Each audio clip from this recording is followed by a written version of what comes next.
tunamtaka Rais wa Jamhuri ya Muungano wa Tanzania Samia Suluhu Hassan kupitia Wizara ya Michezo kuiangalia vizuri TFF na ikibidi washinikizwe wajiuzuru kwa hiari yao wenyewe. Bila hivyo sisi wananchi wanayanga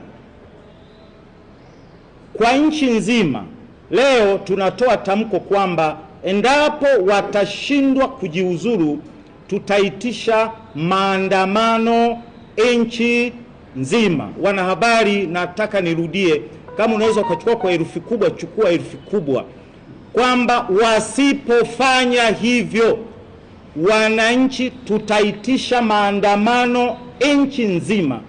Potelea mbali, mbele kuna uchaguzi, naomba waandike tena.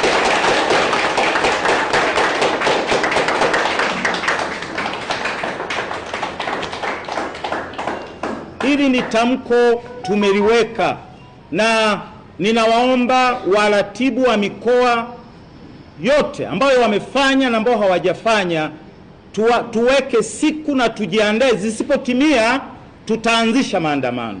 Hakuna atakayezuia mwananchi mwenye hasira isiyodhuru wala kuharibu mali ya mtu ambaye hana shida.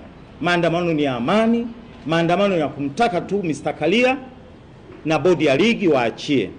Hii ndilo tamko letu wanayanga mkoa wa Iringa.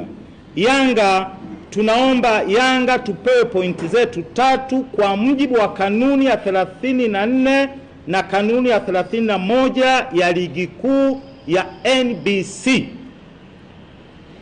Hili ndio tamko letu mkoa wa Iringa. Kwa hiyo baada ya hapo